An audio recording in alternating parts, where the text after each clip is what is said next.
Shepherd and the crew, covering all elite wrestling, bringing you the news. It's Sunday Night Raw, gonna rock your world.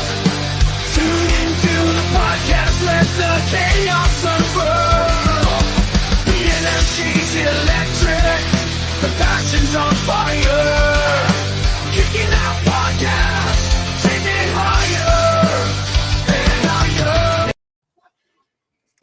Kicking Out Podcast, taking it higher and higher. It's Sunday night. It's June 23rd, 2024. All three gentlemen in the house tonight. I'm your defending, reigning, KLP predictions champion. Nothing's going to change next week. Shut up. Where did Wise Man, Paul Zartman, and the Shep. It's Sunday. Let's drink. Where did the hell did you get that picture of me in the open? A mutual friend's Instagram. That was it. I think I had the Joey Juicebox shirt on, and it was after a round of golf. And this, I wanted to get another one in there, and maybe I will for next week. So I'm not gonna say what it was, but I was having some technical difficulties with the one I really wanted to use. Oh, so okay, because you know the Shep himself, he doesn't share a lot of pictures of himself on social media. It's of his lovely wife or his kids. But I'm a pretty private dude, man. Yes, I think that picture came from an interview that I did this week that you used of me. Yes, it did. It did.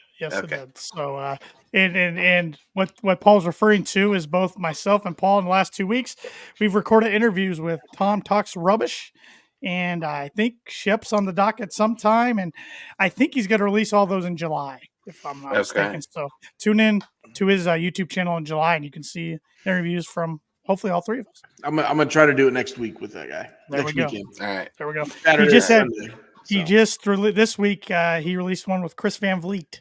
So nice, a pretty big time guest there. So, yeah.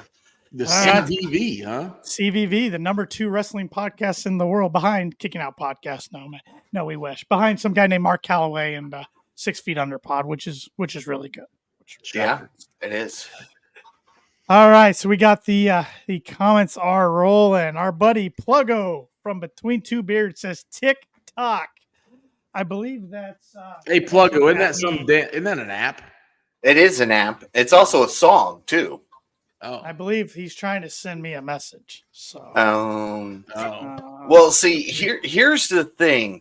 I'm gonna copy a pretty famous guy with the first name Paul.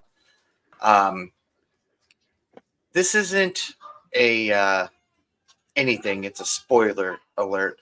Tanner's not here next week.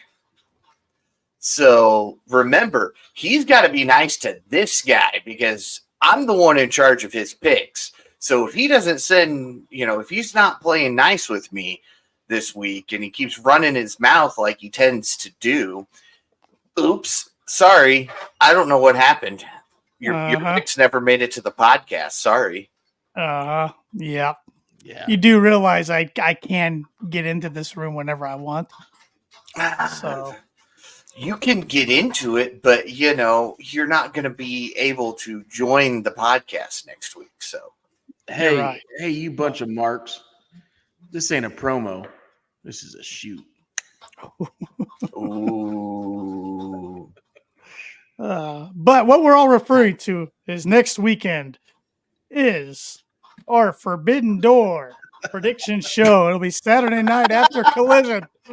Your choice of freaking pictures. I said freaking because it's too early yet. Shep, do you want me to send us explicit? No, I said freaking. It's okay. We're all good. But not only the 3 boys from KLP on there, it's Forbidden Door, so we thought we'd open our own Forbidden Door. Welcome our buddies JPJ and Pluggo from Between Two Beards. So I not only have 2 opponents, I have 4 this time. So the more the merrier. I'll just line them up. I'll keep knocking them down. Yeah. Uh-huh. Hey, yeah. You don't have to get pinned to lose that belt. That's the best part. Exactly. You are right. And I refuse to ship that thing to the East Coast. So yeah. Just saying. It's coming to Fulton County. I don't think so. But next Saturday night after Collision.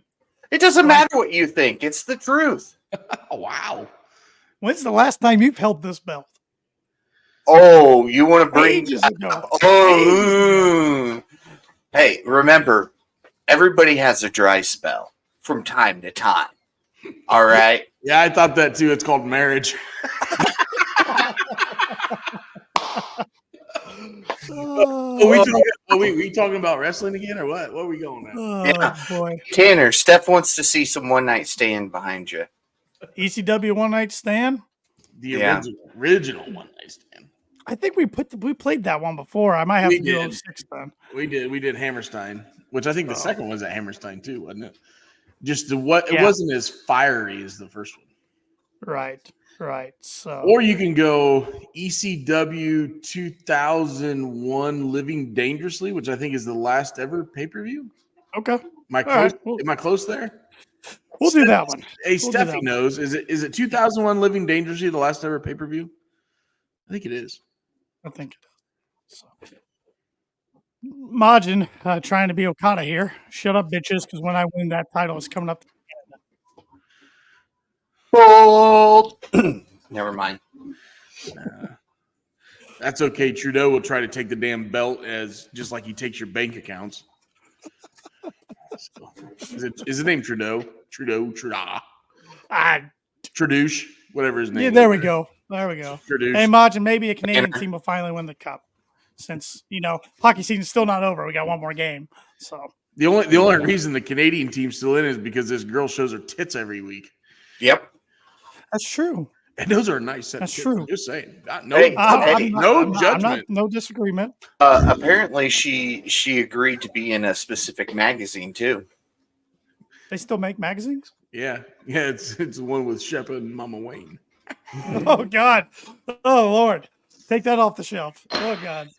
Oh. While he gets this, Shep, I'm going to ask you a very, very important question here. What are we drinking tonight? So, if you remember 2 weeks ago, I ghosted you guys. Yeah, you did. I did, and I had a little episode. That's okay. Wasn't a bad thing. Hey, you know what? You were having a good weekend. That's what matters. And I don't remember if I talked about it. I don't remember if I talked about it last week, Tanner. But I won a little golf tournament 2 weeks ago. Yeah, we mentioned it last week. We mentioned it. All right. Go ahead. Yeah. But last week, for some reason, I didn't drink this. Take your flowers because you're not winning this. So I'll take. Oh, shut up. Never mind. Anyway, I won a little golf tournament 2 weeks ago. I had to jet to a family vacay, and thank God for Super Cruise where it drives yourself up there. Anyways, but I'm celebrating today. I played another golf tournament today, and I think I top 10 and shot a little 78 today. So, I brought out the good stuff, man. Oh, little Fortaleza, which I'm excited for. This is like my third drink out of this bottle. It's so good. This is the first time I've actually had it on ice. It makes it even better, which everybody's going to call me a pussy for that, but I don't care. It's really, really good tequila. I'm prepping myself for Vegas here in about 4 weeks, 5 weeks, 6 weeks. I don't know. Anyways, the one restaurant I go to Vegas, they have this, and it's a little cheaper in Rochester, Indiana. But I'm celebrating myself. I didn't really get to celebrate my golf tournament. My partner is getting ready to be on ESPN Plus next week with the coach. But him and I had a good weekend. Didn't really get to celebrate with him too much, but I'm going to celebrate now. So cheers, bitches. What I was laughing at was Majin's comment for Shep here. What was that? Hey, Shep, as someone who's been married for a long time, I always found that when you go through a dry spell, get her to you gotta give her that hot tweet. Do that, girl. Solve all problems. Hey, listen. Bless her heart. I'm gonna buy a hat. I'm gonna buy a shirt. She's gonna make $1 million off of merch. And the only person I feel bad for is her father. But I hope he understands. and hope that he realized she's a national treasure. Yeah, did I read? I saw this on the Book of Faces, so I don't know if this is accurate or not. But that she's a preschool teacher and she has since been fired. Since that video came out? I saw a bunch of things where she was a teacher. She's Yeah. from the Nashville, Tennessee. Tennessee, She's from Tennessee, yeah. Right. That was Nashville. She'll And make she's more a- money anyways. So Yeah. Yeah. I wouldn't say she was a preschool teacher because I did see the dress, like a couple other edits where the dress she was wearing. And if a preschool teacher wears that, then son of a bitch, I married the wrong one. Because my wife was a preschool teacher, and son of a buck, she didn't wear those dresses, so yeah, I didn't get no side boob out of her. Oh, I'm so thankful that she doesn't listen to this or watch this. No, I'm sitting here watching thinking to myself that one of her former students is watching this. So, we're good. Yeah, well. Yeah. Hey, He doesn't respect his EVPs like he should anyway. No, he doesn't. hey, she's got to love me anyways. We got a running. I heard it. Yeah, being yelled at because he doesn't respect Matthew and Nicholas. He'll learn. Anyways, He'll learn. Back to the thing. Good for that girl. The guy that interviewed her, I'm guessing he made $1 million off of his views. She's gonna make a couple million off of merch. Life is good for them. No judgment. And again, bless your heart, lady. The best part, did you watch the start of the interview?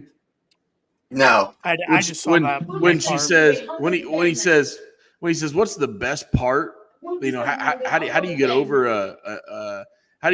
a breakup? She's like getting underneath the next one. And then she goes, let him knock them cobwebs off that thing. I mean, good Lord. Can you find did anybody make a more perfect woman? Alcohol can be a beautiful thing sometimes. Just saying. Bless her heart. Just saying. But with Tanner, what are you drinking over there? Yeah, what was that, Tanner? it's a ginger ale, but it's one I've never had before. It's a Zivia, I believe is how you pronounce it. Zero sugar. I don't know. So I'm giving it a try, and it doesn't have a lot of taste because it has no sugar. So I don't know. Your wife got you on that zero sugar shit, huh? She bought some flavor, and I said, "Give me a ginger ale. I'll try it." Yeah, not a fan. You know what has zero sugar, Tanner? Alcohol, some alcohol, tequila, yeah, and vodka. And we're gonna have both tonight. Just say like, all right, I party. thought we were gonna have to mute Shep there for a minute. I thought he was going somewhere else with that. Well, wait a minute. You know what doesn't have zero sugar in it? Is Mountain Dew. Yeah, well. Mountain Dew But sugar. but you're full of drinking sugar. You're drinking Mountain Dew. You're drinking ginger ale, Yeah. and I'm drinking what? What? what? What am I drinking? Alcohol. No, what's another word for that? Nope. You sure? Nope. Okay, I'm just asking. I can't get you to fall for it tonight, Paul. Nope. Okay. Nope. Stephen Chambers getting hydrated, drinking bottled water. Steffi says booze. What's another word, Steffi? Another Nope. word. Don't do it, Steffi. Don't do it. Shep needs a spray bottle, Steffi. Yeah. We are about 14 and a half minutes in. And I want to talk about the headline of our podcast tonight, which was Shane McMahon to AEW? Question mark. Yeah. The door is open, my boys. Mm-hmm. Or is it? Or is it?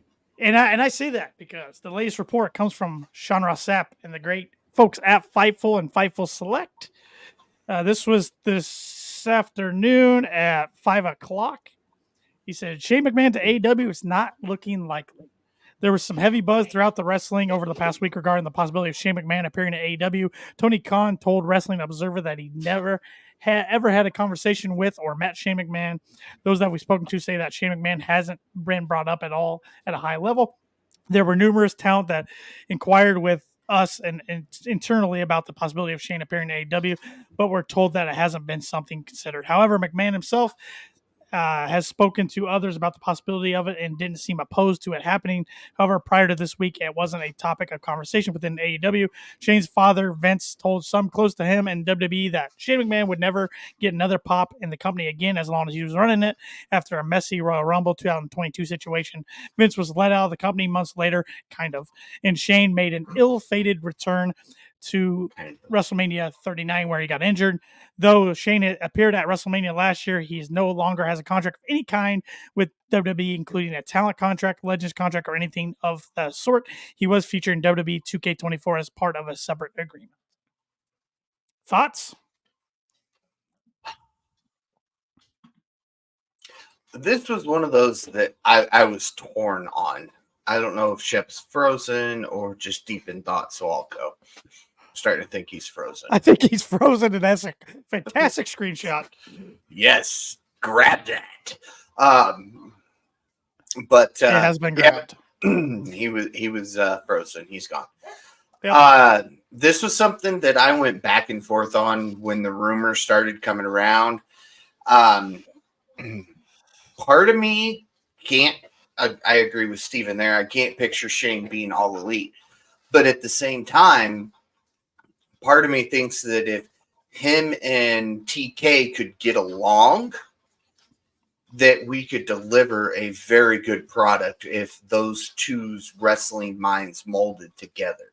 We would get stuff we've never seen before, matches you would never have thought of, and those two could do it. But they're at the same time, we know without anybody ever saying so, it's been pretty obvious that Cody stepped away due to differences in how things were being ran.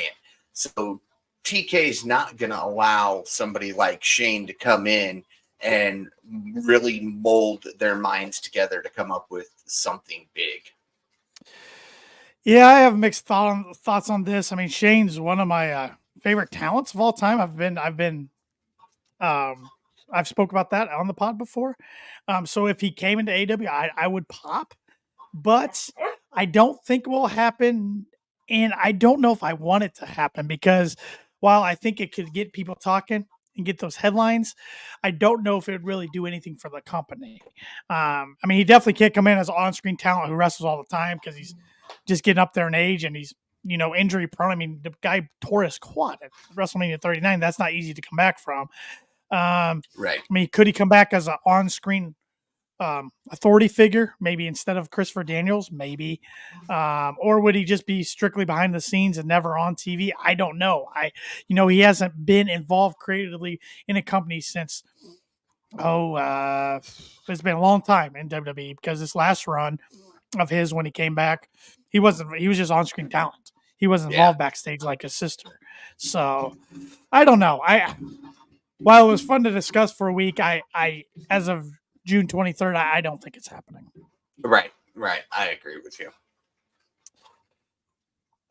Steve Chambers says, really depends what Shane is demanding. And he also says, rather have Scott D'Amore than Shane. Yeah, Scott D'Amore would be a great addition. I believe he has a non-compete, though, until January or February of 2025. So it's going to be a little while before Scott D'Amore shows up anywhere. Majin said Cody wanted to run it more like WWE, which when they tried, it never worked. And he also said exactly, I'd rather have Scott than Shane. Steffi said Scott who? Yeah. So, and we would get Shep's thoughts on it, but he is not here. I guess his internet did not get fixed as he thought it did prior to us hitting that. It's why you never talk about technology. Nah. Technology will do what technology wants when technology wants to. So you can't say, hey, we're doing good, because it'll go, no, you're not. Yep. So, or he just ghosted us again because, it's Shep. Well, he has not texted us, so hard telling. Yeah, so he's probably trying to fight to get it back.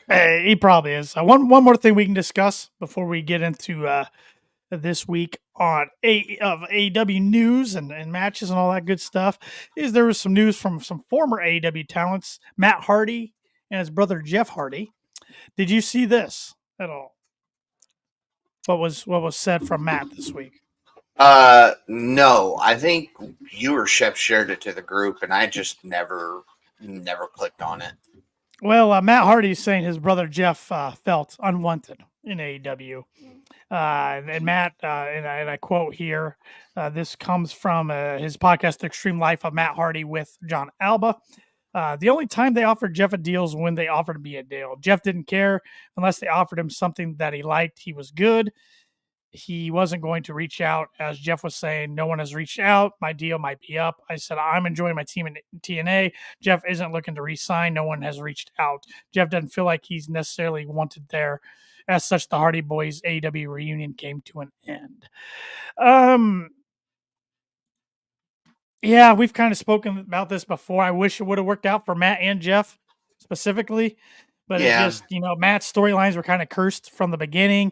I mean, the broken Hardy gimmick just couldn't work without a crowd. Then we had that all-out 2020 incident with Sammy Guevara, and then just never really got into anything interesting after that. And, Jeff debuted, and they were going to have a tag team title run, and unfortunately Jeff got that DUI, and then after that there just wasn't anything there, really. So Yeah.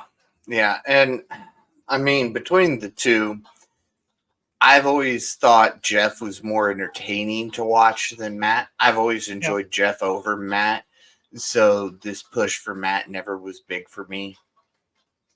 I mean, it sucks that they came in, Jeff came in after Matt had already been there and didn't get a solo push. I think if Jeff could have gotten some solo work or separate from Matt in AEW, things would have gone well. Apart from the DUI, things would have gone different. Yeah, the DUI. If the DUI didn't happen, I think we're talking about something completely different, and they're probably still with the company. But yeah, I mean, is what it is. I mean, the guy has done that everywhere he's gone, unfortunately. So right. Which I think TNA is a good spot for them. So. Especially Matt. Matt fits well with TNA. Always has. Yep. So I know the door's open for possible more work with AEW down the line, but I mean, Tony's good. Tony's good about never burning bridges. It feels like with a lot of talent, but I just don't see that happening. Yep. So yeah. Well, why didn't we wait? Matt say something about this being their final run before retirement? Yeah, they want one more run. So Steven Chambers has to be a clause. Get in trouble, you're done. Really surprised TNA brought Jeff back, especially getting wasted wrestling Sting. Yeah. What was that? Victory Road. Was that 2011? Was that? Oh yeah. 29. Yeah, he was in no shape. It was 2011 because Bischoff was there because Bischoff had to come out during the match. He was in no shape to wrestle. Ruined the ending of a pay-per-view. Yeah, that was terrible. Yeah. That was terrible. Yeah. They should never let him go out there in the first place. No, they should called an audible and threw somebody else out there. Mm-hmm. But this isn't the first time. Not the first time TNA's brought him back either. So right, and it's not the first time backstage management has allowed a superstar to go out to the ring drunk. Sure. Everybody talks about Jeff, but they forget Alicia Fox did the same thing. Yep. Well, and Scott Hall in WCW a couple times. So, yeah, all the companies have done things that nature that they probably wish they'd do over. So I'm sure half of the roster from that company behind you there has wrestled ECW, at least intoxicated once. You're probably right. This is ECW, Living Dangerously from 2000. So yeah, on behind me. So, but yeah, we have a fun draft tonight. Well, I call it fun in that there's a lot of fantasy draft picks, but maybe fun's not the right word because it's not a positive topic, I guess. Shep came up with it. We'll do it later when he's back on, but Shep came up with it. I'm just getting everybody a preview to stick around because it's we had to pick 5 wrestlers each, which deceased wrestlers we'd like to see in AEW in their prime. in their prime, of course. In their prime, yeah. Yeah. So that'll be interesting to see who has the first pick and what five were selected, because I came up with a list of about 20 to be prepared. Yeah, me too. And I've got them all in my cranium, so let's see how fast I forget.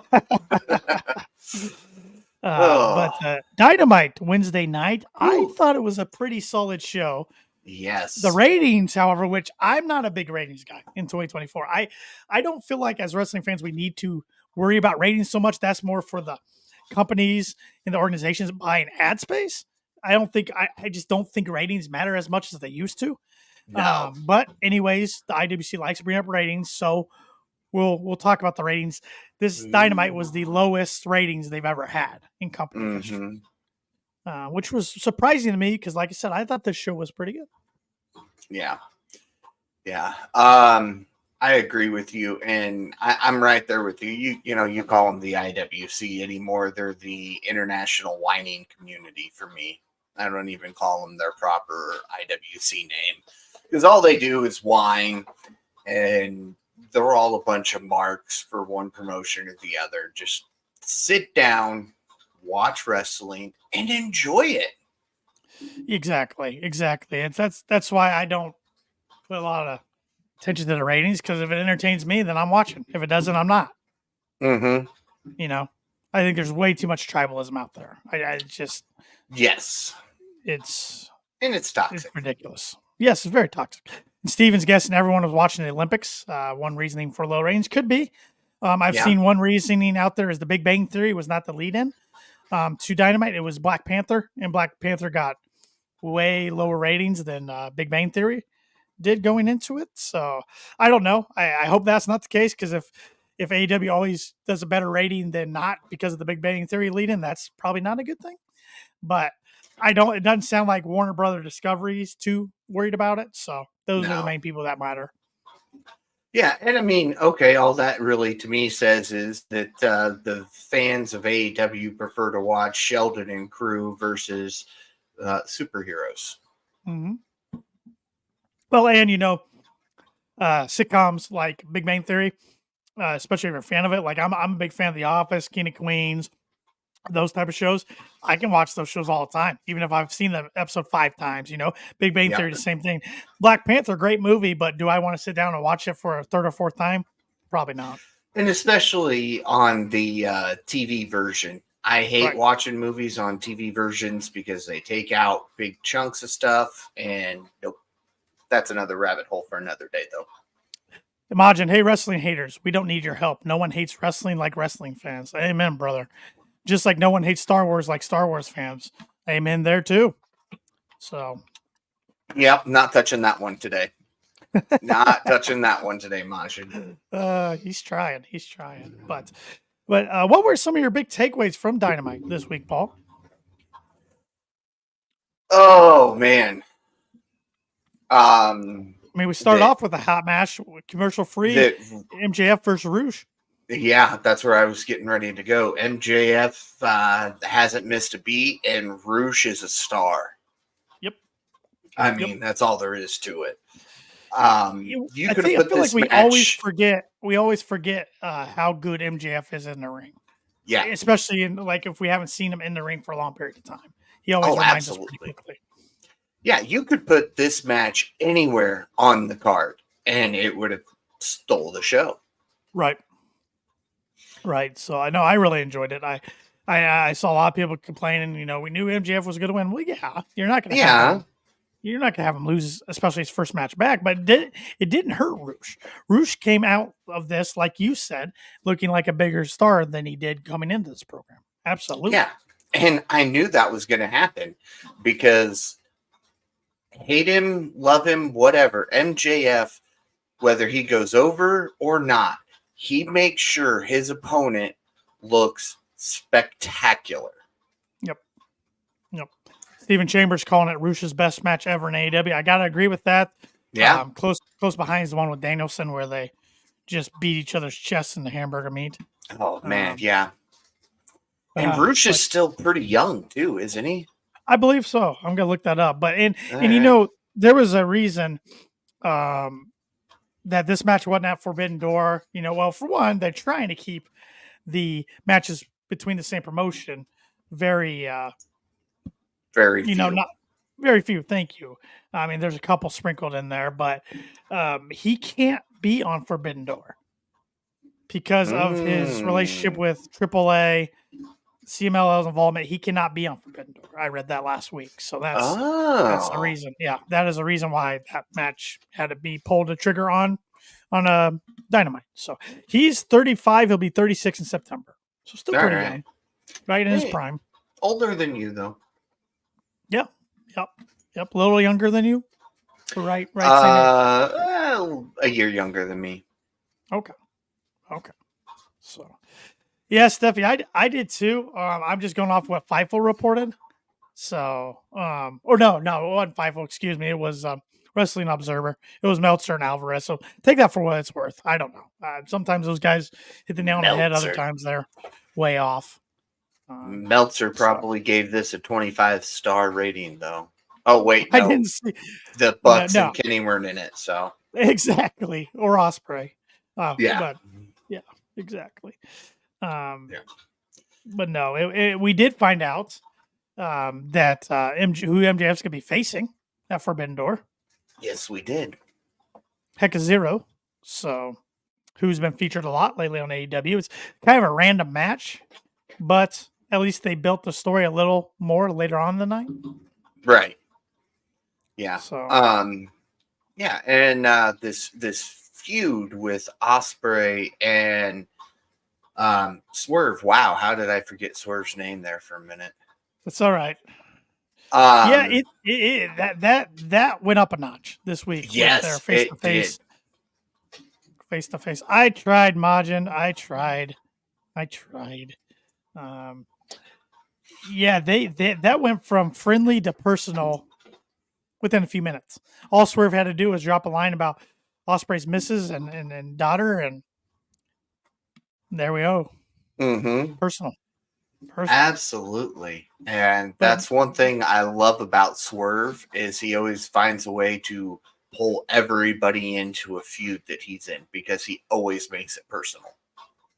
Yep. And I see a lot of people are like, I don't know about the face versus face main event because the crowd does love both these guys. You're making them choose one side.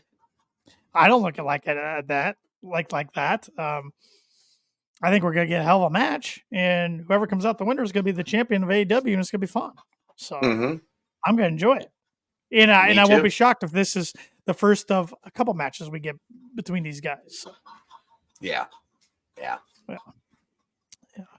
And Steven Chambers said, enjoyed the face-off with MJF and Ospreay. That was another big takeaway I had from Dynamite to later on in the night.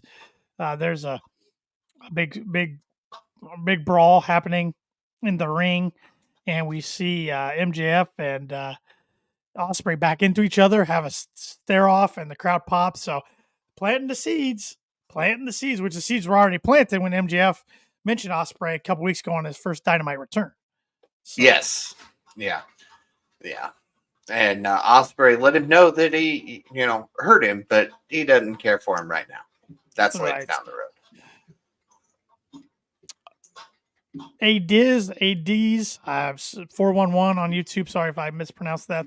Shane would be like when Bischoff went to WWE. Yeah, I could see that to an extent too. Yeah. So, but yes, it was in the brawl we were talking about with MJF and Ospreay coming face to face. That was after Daniel Garcia's match against Rat Titus. So. Yes, because the Gates of Agony and Brian Cage and Heck of Zero were appearing and beating down Daddy Magic and Garcia. Then MJF came out, ran down to the ring to make the save, and then they had the numbers advantage. And then Ospreay came down to help because they're also planting seeds for him and Garcia for the international title. So. Majin also loved the line Ospreay said when Swerve hit his hit row. Ospreay had his hit list and didn't miss a single name. Yeah. Yep. And there's the man. Shep is back. And then he walks is away back. right away. Look at that. We're gonna have to give back Shep and the walks mic for away. a while. We're gonna have to give Shep Yeah. the mic for a while, and we're gonna have to give him the rundown of what we've talked about so far. So, well, Shep, we gave the rundown on our thoughts on Shane O'Mac. We gave our rundown on the thoughts of Matt Hardy saying that Jeff Hardy felt like he wasn't wanted in AEW, and we're hitting on our highlights on Dynamite. So we can let you have the mic for a little bit and just fire away. Shane O'Mac is a Shane O'Mac. Shane O'Mac. You said the mic, didn't you? Shane O'Mac is a little bit of a pipe dream. Yeah. But never say never. It's the wrestling business. If I had to bet $1, I would say Shane O'Mac could give two shits of what his dad thinks. So if the paycheck is right, he'll do what's right for the paycheck. And if anything, the paycheck would be showing up at Wembley. My thoughts on him, I'm sure he would entertain it, and we know Tony Khan would entertain it. I mean, he would do anything to have a McMahon show up on his show. So that's my thought on that. What'd you talk after Shane O'Mac? You talked about there was a Matt Hardy on his podcast, Extreme Life of Matt Hardy with John Alba. He said how Jeff Hardy didn't feel wanted in AEW, which we both kind of said, for both Hardy's runs, Matt's was kind of cursed, and then Jeff kind of did it to himself with the DUI, unfortunately. Yeah, Mm-hmm. I mean, it is what it is. Yeah, I think I would put the Hardys on the Mount Rushmore of tag teams. absolutely. I just feel like sometimes they shoot themselves in their own foot. So they were going to have that title run until Jeff got the DUI, and then they just never got footing going again. Yeah, I think Matt did some stuff in his career where you were just like, really? Sure. Like your social media was whacked a couple times. Very outspoken on some topics. I'm trying to be conservative there, Paul. But anyways, yeah. I've got my finger on the explicit. We're good to go. No. I'm pretty calm tonight, boys. Until you get me fired up about something. So.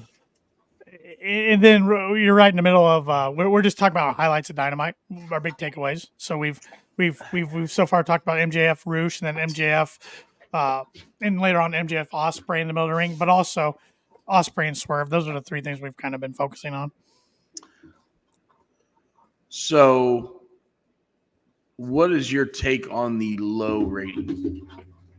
And we talked about that too. I'm one of those guys, Pro Wrestling Fans 2024. I could care less about ratings. I don't put a lot of stock into them because everybody watches their programming differently in 2024 than they used to. I see why it's important for ad buyers. Absolutely. I mean, it wasn't a good rating. It was the lowest they've ever had. Don't get me wrong, but I don't know what the cause of that is. And they blamed it on not having the Big Bang Theory in front of it. And Black Panther instead. I don't know what that show is. So, Black Panther was a movie, superhero movie, Marvel movie. So yeah, so I don't know. I mean, Warner Brothers Discovery doesn't seem worried about it. I think those are the main people who matter. I mean, because as long as AEW gets a new TV deal, then who cares? Well, yeah, they're the matter. They're ones writing the check. Exactly. So I don't know. Wrestling fans piss me off a lot, and Majin put it perfectly. I'll bring it up. He said, "Hey, wrestling haters, we don't need your help. No one hates wrestling like wrestling fans." My take on the show: I love the opening match. Yep. I love the commercial free. Yep. Mm-hmm. I thought there were some great backstage segments. Yes, that is Dusty in the back. Dusty Rhodes versus Carino, isn't it? In a bull rope match? Yep. Yeah. Is that the last ECW pay-per-view? This one was from 2000, so I don't know. I'll look that up. While you're giving thoughts. I thought it was 2001, but it could be. Anyways. Who knows? Again, I thought the show kicked off well. That was Guilty as Charged 2001. This is Living Dangerously 2000. Okay. So, okay. All right. That's close. That'll be for another day. That'll be for another pod. If I remember that pay-per-view was lightly attended and it was very, very awful, rough to watch. Back to Just kind of Dynamite. like this podcast when you're on here. Wow. I'll let you figure out which one I'm talking about. Jeez, have another Mountain Dew. I will. Back to Dynamite again. Great opening segment. Backstage segments were good. Enjoyed the episode. Did not feel it deserved that type of rating. I thought it was a better episode. I thought it was a pretty solid episode. Yeah. It was a really good episode until Friday night. Mm-hmm. And I'm not, you know me, I'm not a Connecticut fan, but holy shnikes. SmackDown was one of the stronger shows they've had in a long, long time. That show was stupid, and it made you forget about Wednesday night. But that's the thing. Like AEW can't get wrapped up in that because they've got to play the alternative right now. So for AEW, you are correct, but for the casual wrestling fan, right, that wants to watch wrestling 2, 3, 4 nights a week, yeah, you have a decent Dynamite, and you go into Friday night and you start watching that show, you completely forget about Dynamite. But I will say, I think SmackDown, they had to do something because it was starting to get pretty boring. It was, and I haven't tuned in for a couple of weeks. Right. I feel like it's been kind of a stagnant program, but after Monday night with the Wyatt 6, there's no chance of me missing this week and seeing what happened on the Pat. I watch Pat McAfee usually every day during my lunch, and what happened on the Pat McAfee show a couple days. Yeah, I was watching Friday night, and that didn't even come into play really. Well, No. you realize where Raw is at tomorrow, right? Yes, I do. Right down the road from us. Yeah. Yeah, I looked at tickets. No, thank you. I looked at tickets when they first came out, and I thought I did too. they were a little salty, They were a little salty. But with that said, if the rumors are true, there could be a big announcement tomorrow night in Indianapolis about Indianapolis hosting the Rumble in 25 and then an agreement to have a future SummerSlam and WrestleMania. So Pat McAfee effect. The Pat McAfee effect is real. I think you will announce the January 2025 Rumble in Lucas Oil. I think they will announce that tomorrow night. February 1st is the rumor. Oh, sorry. It's on pushing normally it back in January. a little bit. So pushing it back a little bit. Yeah, February's a short, fucked up month. February's made for the Asian people, right? They're short. It's also my birth month. But thanks, Shep. Sorry. Asshole. And he throws a short comment in there too. Just and my last name's a common last name for Asian people, so I'm just feeling all the heat right now. Hi. Anyways, but then I read Ni hao. I did take Chinese in high school my senior years. Don't worry, arigato. Oh wait, that's Japanese. Yes. See. Geez. What Anyways, do you mean? God, I'm trying to stay on point here, boys. 2025, we have a Rumble. Then I heard 26 is SummerSlam, and then 27 WrestleMania, all in Lucas Oil, back-to-back years. And I have a feeling, and if you guys go back about 5 months ago, I think I called that out. I said, Pat. We were talking about how good Pat was on Monday night. Mm-hmm. I said, Pat, bring them to Indianapolis. You did.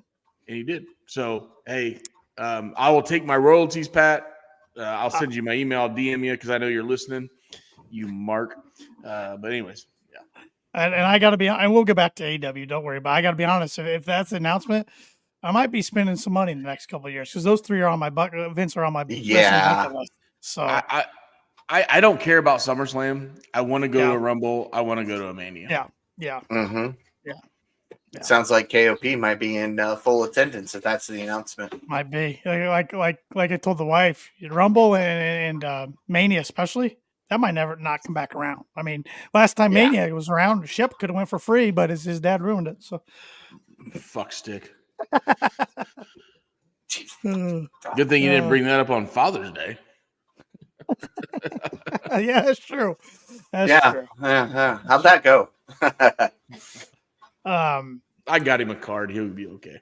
Yeah, Good. he'll be all right. What'd you guys think of the Acclaimed going over the Bucks in the Eliminator match? So the 5th time in AEW history somebody's went over the champions in one of the Eliminator matches. I was shocked. It works. I mean, I went on record saying that nobody ever wins the Eliminator Well, you got matches, called out so for it. I did. Buddy, I did. AEW Metrics proved you wrong. That's why he's the best in the biz when it comes to metrics and statistics of AEW. So I agree with Majin. It does somewhat heat the Acclaim back up a little bit. I'm still not big on the Acclaim right now, but I thought this was really well done. How they did it. It was done. It was well done because we didn't get the obnoxious rap because Okada screwed it up. Bitch. Oh, I'm so sorry. So that worked. Then the finish of Matthew hitting Nick with the belt. Did I get that right? Mhm. Or is it the other way around? Yeah, Matthew hit Nick with the belt. So you kind of have a flubbish finish. And with FTR on the shelf right now, you need somebody to step up and give them a challenger. So it kind of works, and it worked even better that we didn't get the rap that I used to love to listen to. Yeah. But now I loved how they cut him off, and we got Okada. So it was very, very well done. Very well done. The one thing I really don't want to see is I hope they don't draw this out long enough to where the Acclaimed is part of Team AEW and Blood and Guts against the Elite. Because that's what I'm kind of afraid.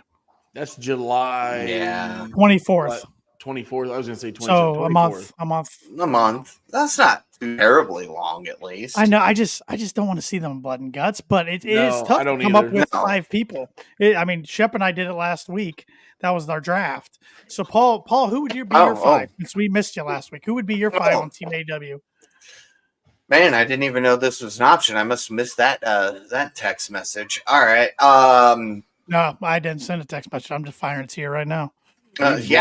We blocked your ass. Yeah, it doesn't surprise me, you fucking jackalopes. All right, let's see here. Well, personally, if we're going to do this at Blood and Guts, I want to see Swerve. Yeah, that's a given. Osprey. You'll probably think I'm crazy for this one, but Kyle O'Reilly.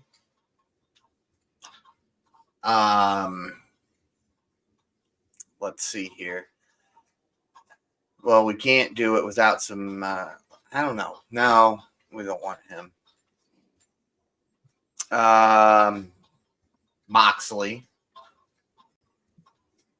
And for shits, kicks, and giggles, let's throw in Claudio, too.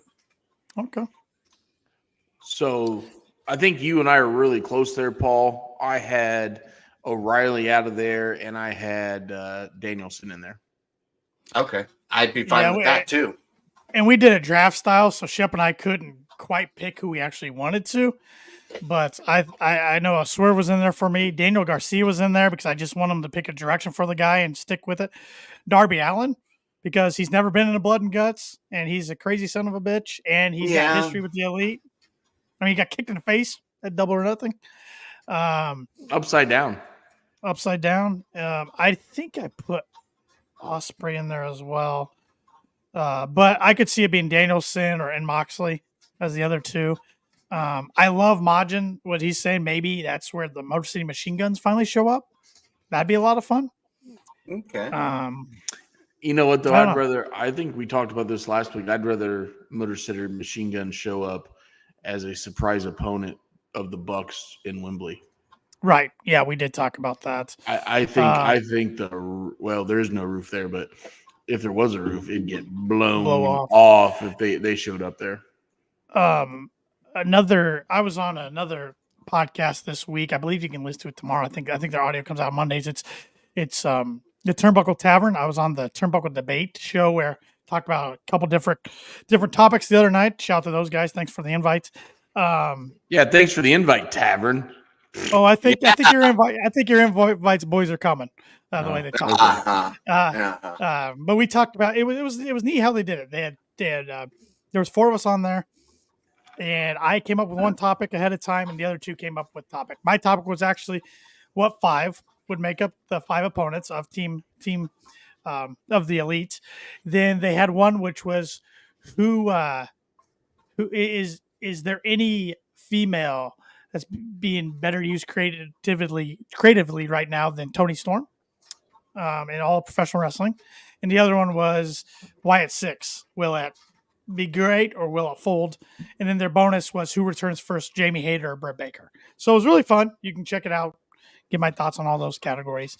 But when I brought that up, one of the guys suggested that instead of Hangman being on the Elite's team, he's actually on Swerve's side on Team AEW.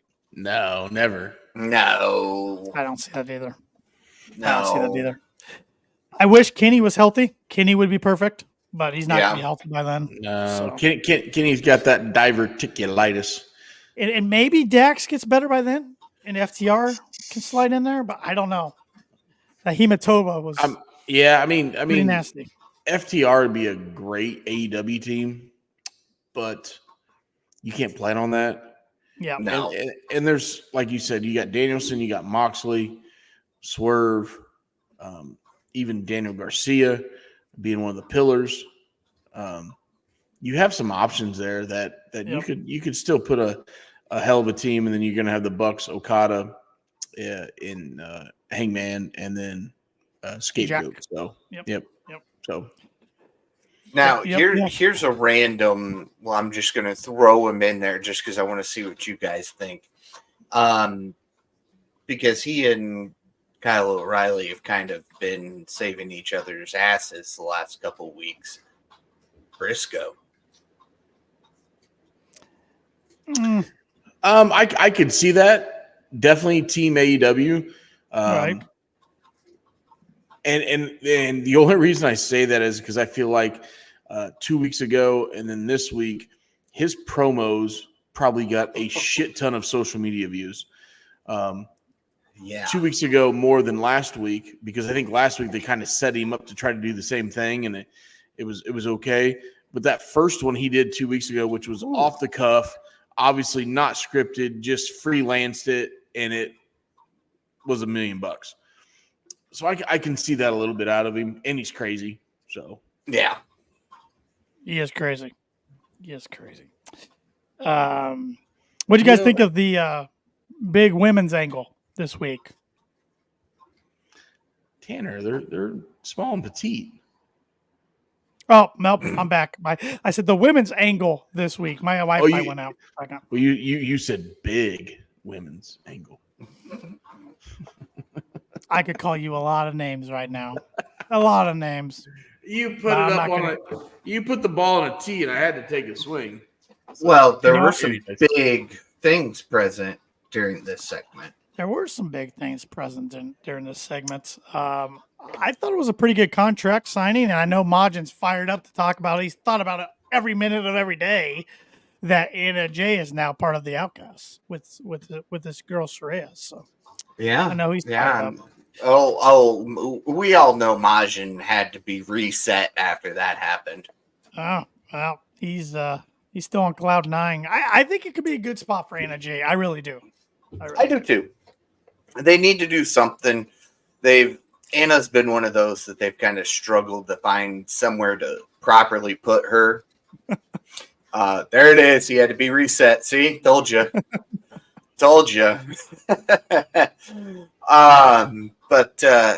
Yeah, Anna Jay's good fit.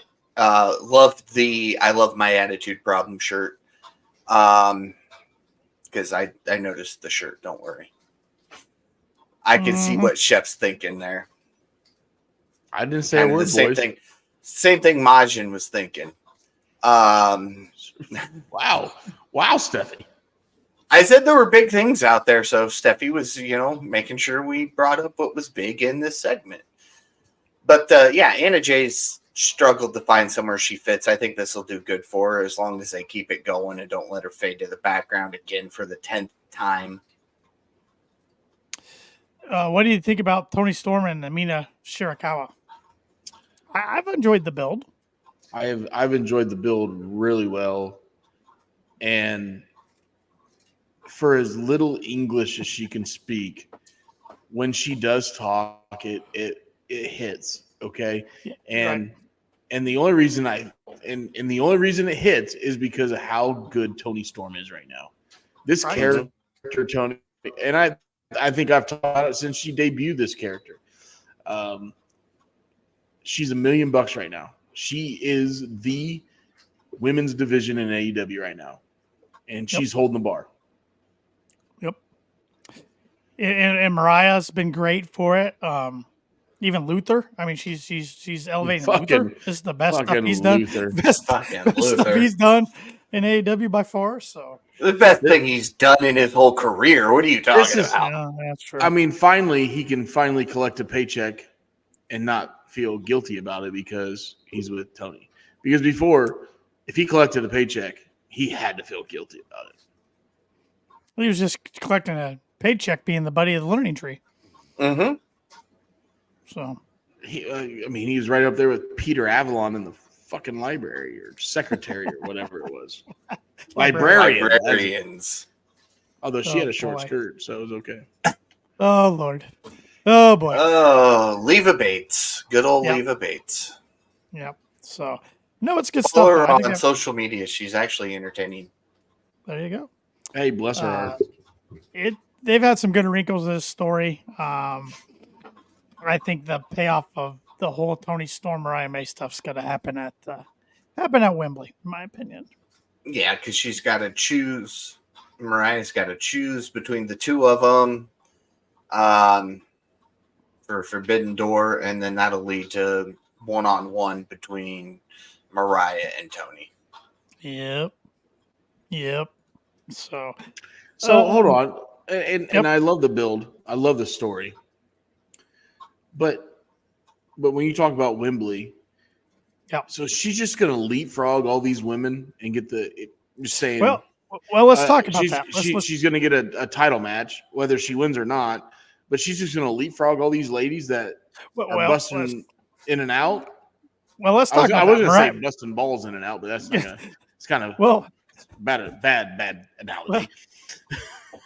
Well, Mariah gets more TV time than any other woman in the division right now. She does. And she's part of the Owen Hart Cup, which we saw Chris Statlander go over Nyla Rose Wednesday night. And the winners of the Owen Hart Cup this year, both women's and men's, get title shots at Wembley for All In. So, and looking at the brackets right now on the women's, you have, spoiler alert, Willow went over Serena Deeb on Rampage. And with Statlander going over Nyla Rose, they're going to face in semifinals, which will be fun. That story's been building for a while. The other matchups, you got Deonna Purrazzo versus Akira Shida and Mariah May versus Saraya.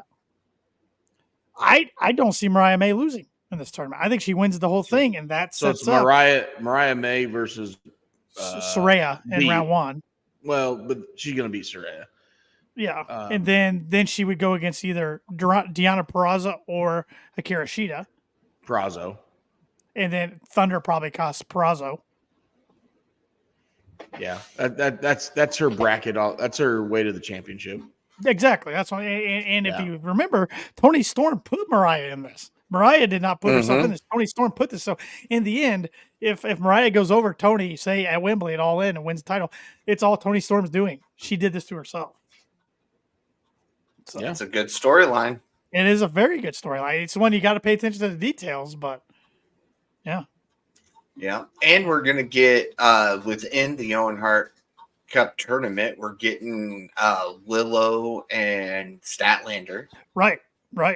That's going to be good. Which is going to help progress that storyline. I think the finals will be Mariah May versus Willow Nightingale.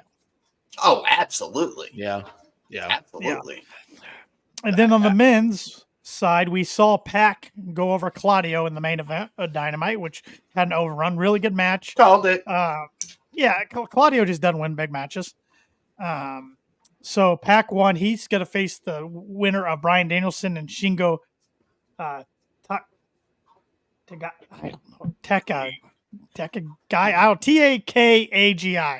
Gesundheit. Thank you. But let's be honest. Danielson's going to beat him. He's going to beat Pac. Danielson's going to be in the finals. But who's he going to go against? We got Ray Phoenix versus Switchblade Jay White this upcoming Wednesday on Dynamite. And we got Double J Jeff Jarrett, who cut a fantastic vignette on last night's Collision. Very emotional, talking about how winning the Owen Hart Cup would be more important than anything he's done in wrestling because of him and Owen's relationship. But he's going to go against a wild card entrant. Who's that wild card entrant going to be, boys? Big Boss Man. Jeez. Sorry. Is he still hanging from Hell in a Cell? He is passed away, Shep. He is. Sorry, that's me. Which we are. I already told everybody that's our draft tonight. So the six wrestlers we'd like to see in AEW. Just because I want to say it to piss Shep off because I love doing it. The wild card, Big Bill. Oh, shut up. Thank God you didn't say who I thought you were going to say. I was going to drive down to Rochester and punch him. So, Shane McMahon. Oh, no, that's not even who I was referring to. I'm not bringing the guy up. So, your least favorite. No, I wasn't going to bring him up. Yeah. I'm being serious. Yeah. Your least. Whoever it is, I think he goes Luchasaurus. over.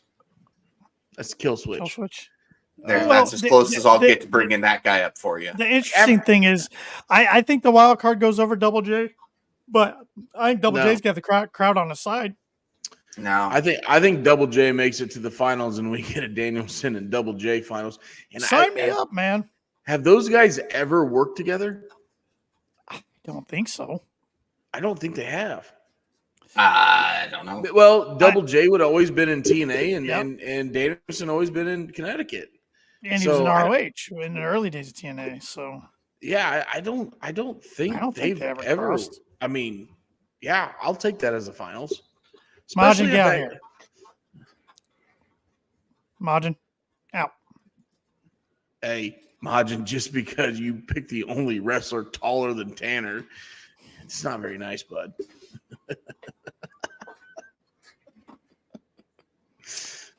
I would take Double J making the finals, but I think the finals are going to be Danielson versus Jay White. I think they got to heat Jay White up. Okay, they have worked together, but not in singles action. So they've been in tag matches together. Yes, they were in a trios match a month ago. Danielson and FTR versus Satnam, Lethal, and Double J. Well, that doesn't count because Satnam doesn't count. That fucking negates He's getting everything. better. And I'm getting skinnier, Tanner. Steven thinks Switchblade wins the Owen Hart. If Danielson doesn't, I could see that. And actually, Jay White versus Danielson in a main event would be great. Those two guys could work. I just am really down on Jay White the last couple weeks because the way he talks to the mic. I feel like he's not what I thought he was.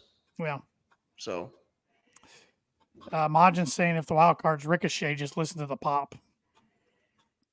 Yeah, I don't think his contract's up till hell, it is almost July. So I was gonna say, we're a week away. Calm down, boy. Has he always gone by Ricochet in every? No, he was Prince Puma in Lucha Underground. Mm-hmm. Yeah. So I don't think he'd come as Ricochet. I think he would do as Prince Puma because I feel like Lucha Underground put him on the map. Yeah, and I doubt he could go by Ricochet. That's probably not his name. That's probably. And Steven, the boys over there probably just stamped on that. And Steven, I'm with you on that. I've been saying that for the last month. I think that will be an all-in match. I still think Danielson wins it all and goes against Swerve or Ospreay at all. But if not, then McGinnis and him's definitely, I think, the route they go. So it's gonna be interesting brackets for the Owen Hart Cup. Yeah, they got to start moving hot and heavy on this because it's only going to be in a couple weeks. Because the final's on July 10th in Calgary. Mm-hmm. So, yeah. So we're going to have a Calgary, is that where they have a viewing party to watch the Florida Panthers hold that Stanley Cup? Well, the Flames don't make it, so Well, you got Calgary and Edmonton. They're all the same thing, right? Edmonton. I'm not touching that. I'm not touching that. I mean, you're up in Canada and you're going to watch a viewing. How does your trophy go to freaking Florida?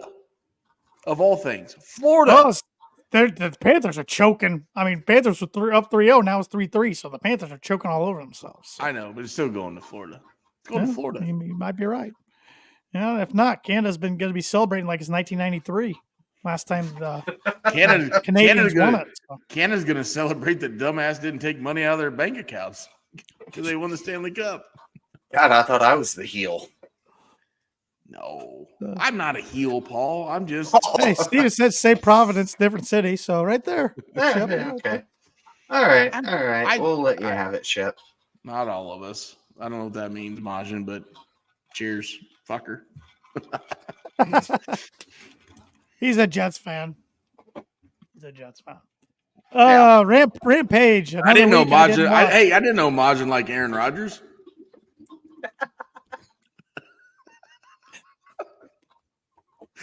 Majin, you love Aaron Rodgers? You're a big Aaron Rodgers fan. How'd that work out for you last year, bud? No, for 3 plays, it was fun. 2 plays, whatever it was. 2.5. Oh my God. That's so just like. He says, not all of us will be celebrated. I've seen more Canadians against the Oilers than for them. Go Oilers. If you're in Canada, you got to root for them. Stephen Chambers says anti-COVID Rodgers. COVID's fake. I'm with you, Steven. Oh boy, here we go. We're not going down that rabbit hole, Shep. Jesus gravity. No, Paul, we're not going down that rabbit hole. We are not getting canceled tonight. I mean, I'm not gonna say anything getting canceled. That's true. Maybe. It is your opinion. Sitting here trying not to choke, and you're making me laugh. My opinions are of my own and not of my other fellow podcast members. There we go. All right. Go Oilers. She's got a great rack. Cheers. Shep. What? Serious question for you. Okay. Not trying to get us canceled. Mama Wayne, Sky Blue, or Oilers fan? Ooh. Oh, this is. Ooh. I don't know the Oilers girl's background, but I've seen some of her social media after the fact. And I think she'd be a really good time. But I'm older. I have experience. Mama Wayne has experience. And Oilers girl has experience. So I feel like that cancels out Sky Blue. Although Sky Blue's right there. I'm trying not to get us canceled, Shep. Hey, no, I'm just trying to answer your question professionally. God damn it, Paul. This is all I'm going. Oh shit, man, I'm on the fence because I think Oilers girl would rock your world, man. I think she would she'd giddy up and just go to town. But my girl Mama Wayne loves wrestling, right? I'm not a hockey fan, so I'm going Mama Wayne over Oilers girl. Now, maybe the rack looks a little different because we've seen Oilers girl's rack. We've seen it a lot. We haven't seen Mama Wayne's rack. Well, you guys haven't. I haven't. You guys haven't.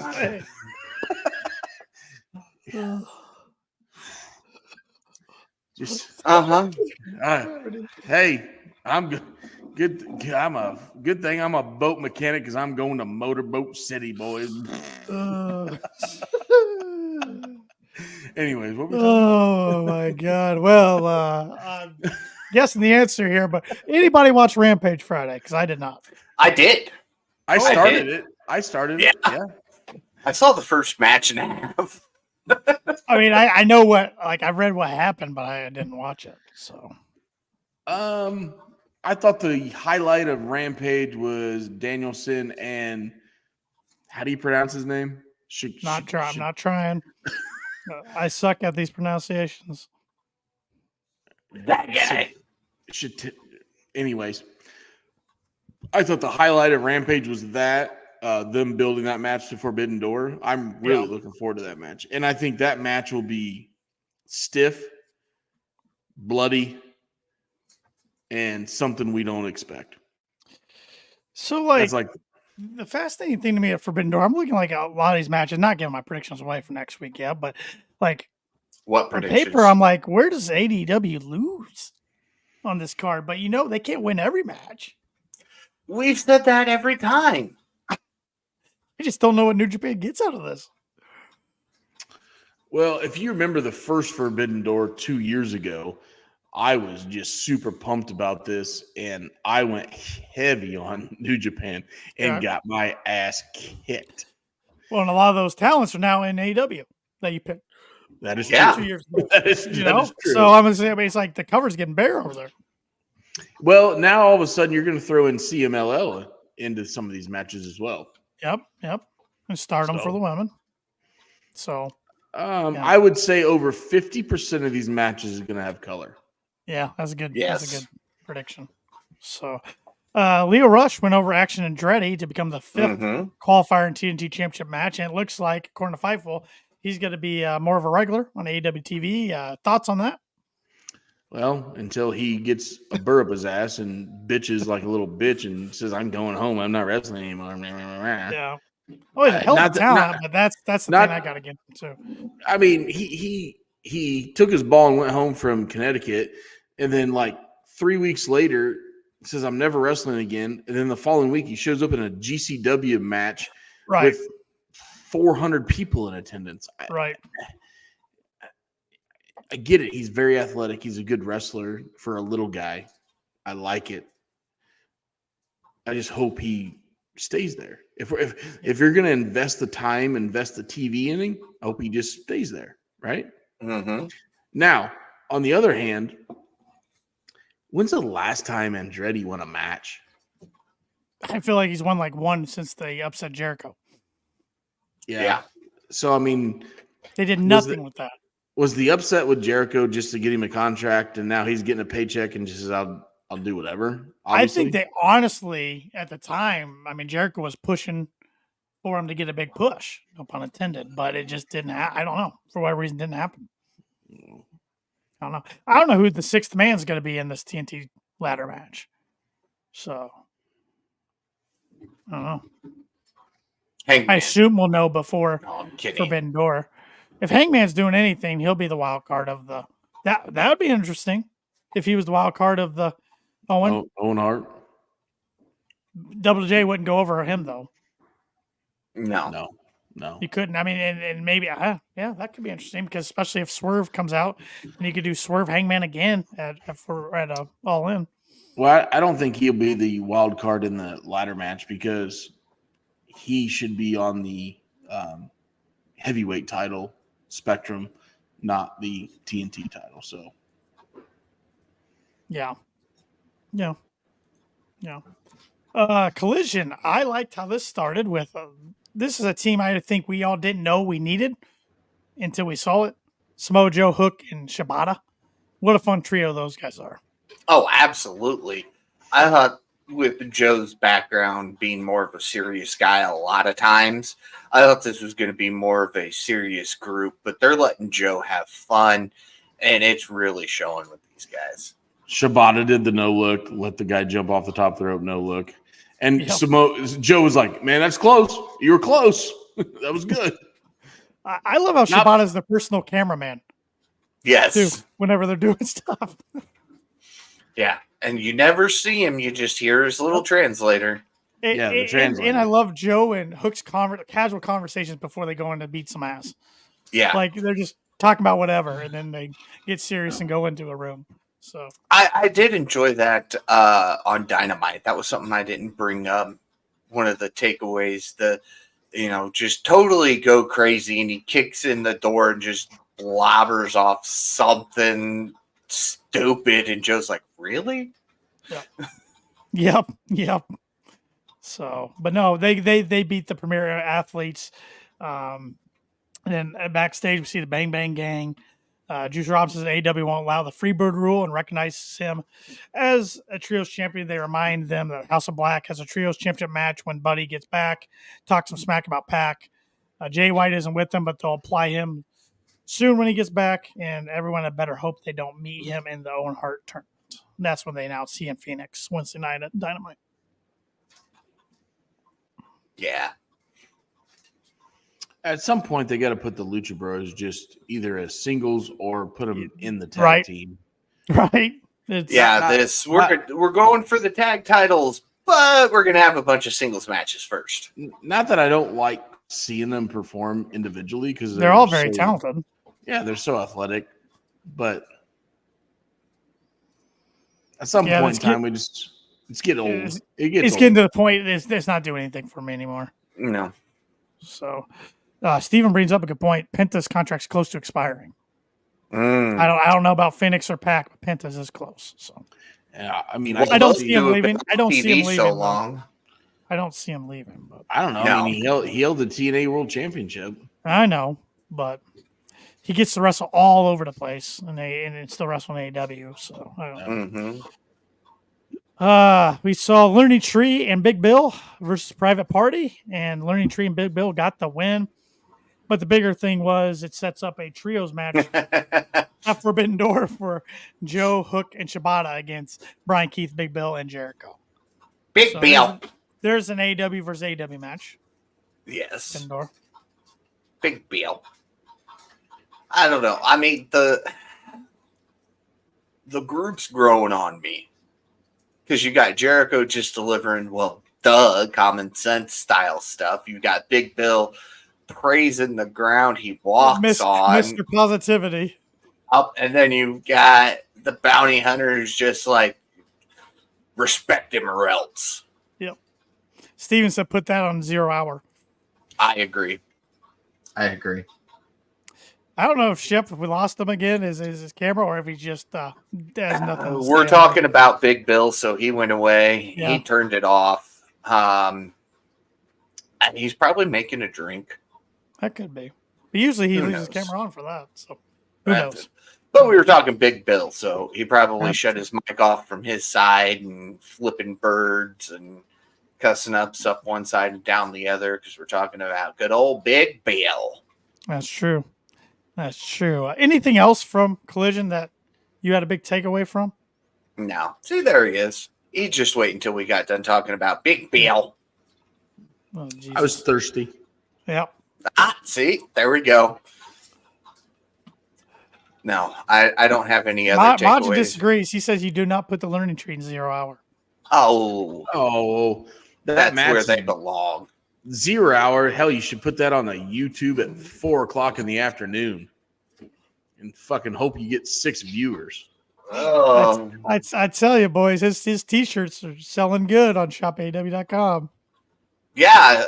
I was told that somebody was buying everybody on the podcast one of those, and it ain't shown up yet. It was a joke.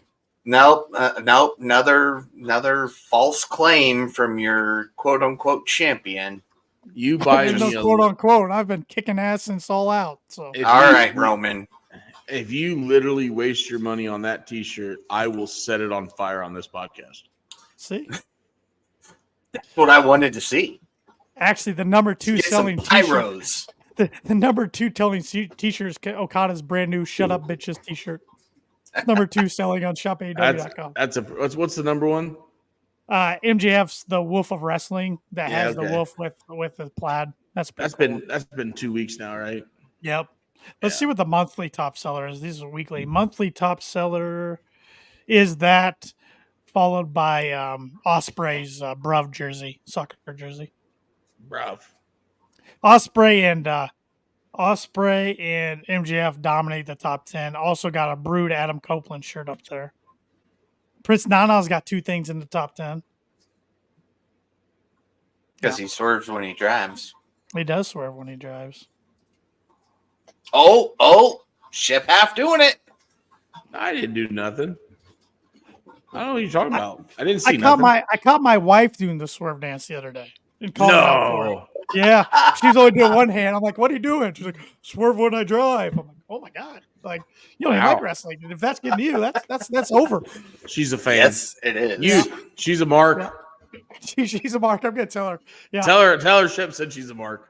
yeah, I will. She can be like, what's a mark? But no, she actually the other day. I was proud of her on this. We were watching, and she was halfway paying attention. She says, "Is Orange Cassidy ever going to change his gimmick?" I'm like, the fact that you know the word gimmick and can use it correctly, I'm pretty proud. And to answer her question, no. Yeah, right. I don't think there's nowhere for him to go. No, he's evolved it to where we do see more out of him talking now, and he cares a little more, but he's still maybe talking a little bit more, but I don't know where else He's to the go king of sloth style. What do you expect? Yeah. I mean, he's been running that gimmick for 15 years. Yeah. Yeah, Majin. She's not a big fan, but I mean, she should watch a little bit. But yeah, she does like the swerve dance and Swerve's entrance music. So it's catchy. It's catchy. Yeah, we didn't have. I mean, Collision it didn't do a lot for me this week. It hasn't done a lot for me for the past month or two. And I think I texted you boys this. Was that crowd flat or what? Yeah, they were flat. It was late night for them. Mm-hmm. Or was it taped on Thursday? No, it was taped on Thursday. It was taped on Thursday. So there's no excuse. Never mind. It wasn't taped Wednesday. That was Rampage. Yeah. There's no excuse. I don't know why they taped it on Thursday. I don't know, but yeah. I did think Ospreay, Brian Cage. I thought that was one of Brian Cage's better matches, but of course you got Will Ospreay in it. So what do you expect? He's gonna get the best out of whoever he's going against. Absolutely.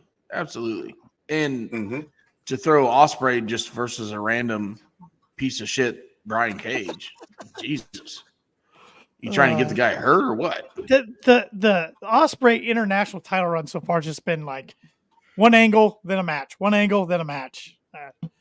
I don't know. I don't know when they pull the trigger on him and Garcia. It's coming. I just don't know when they're going to do it. Hey, I figured out. I know what Shep wants to see. Oh, boy. And this would have to be at Forbidden Door because one of these three people is in another company. He wants to see Brian Cage, Big Bill, and Big Bronson Reed. Jesus. I quit. I quit. No, I don't. I didn't Bronson Reed be in a Money in the Bank ladder match qualifier recently? Maybe I don't know.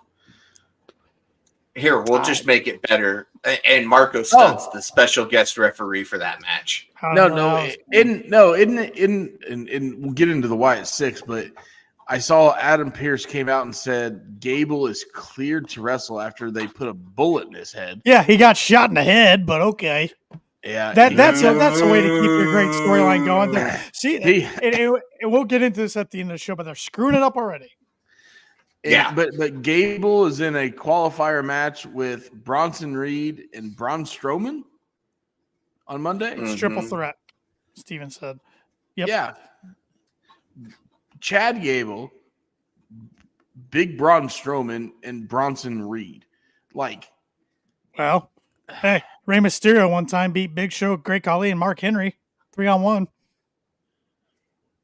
That's because he put fucking hot sauce in their tacos. I don't know. That was one of those moments. I'm like, why am I watching this garbage?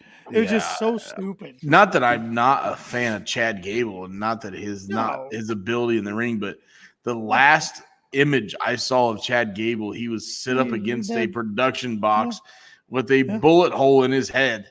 Yep. And people say, well, it's not a bullet hole because Big Red Roman. Eric Rowan. Rowan had that anvil hammer thing. Yeah. Anvil hammer. So you could say that he hit him with that, I guess. But bash his brains and even worse than that. Yeah. The production, which I thought was excellent. Made it look like there was splatter behind his head. So yeah. I mean, the first. All right. Since we're on the topic, let's go ahead and I mean get it out of the way, and then we'll get into our draft, and then we'll call this thing a night. But so great production. Yes, great production. Months and months of QR codes, teases. It was Bray Wyatt-esque all over it. But what's going to happen, boys? Is this going to be one of the greatest things WWE's ever done, or is it just going to flame out? Because there's no in between, in my opinion. No in between. There has to be a kryptonite to the Wyatt Six. Okay, I can see them going and running through people. Okay, and with the production, just building and building and building. But at some point, there's got to be a kryptonite. There's got to be something in the past that comes back to haunt the Wyatt Six. Okay, I don't know what that is, but to make this successful, okay. Obviously you agree with me to a point, Paul? I do. Okay. So what's the kryptonite? Because I don't know. Strowman and Bliss. Oh, biscuit butt. Sister Abigail. She's already Nikki Cross. No, Nikki's the witch. Nikki's the witch from the window from the Firefly Funhouse. Oh, okay. Each of them are somebody from the Funhouse. Yeah, but I thought that was Abby the Witch, and I thought that was based off of Sister Abigail. No? No. The rumor as the Wyatt Six stuff started evolving was that it was Abby was actually kind of like the therapist, not letting them see the outside because she was in the one window in the entire funhouse. Like Steven said, how do you book them? I don't know how you booked them because how the hell's a face going to go over this group and like you can't. I'm just so worried. Okay, Triple H is way better creatively than that old bastard that we don't mention because he didn't know what to do with anything after the Attitude Era. But I don't know how you book these guys because it's 2024. This isn't the new generation era. I don't know how these characters can work. If you start going all mystical powers, you're going to lose a lot of people. You can't. Nobody can do that except the Undertaker, and even then, it was getting weird. I don't know. Like they said, it's not going to be like all magic and stuff like Wyatt was. But how do they ever wrestle? I think they will. Wrestle? Yeah. No, I think by SummerSlam, because you got Cody involved with the Bloodline at SummerSlam. By Survivor Series, okay?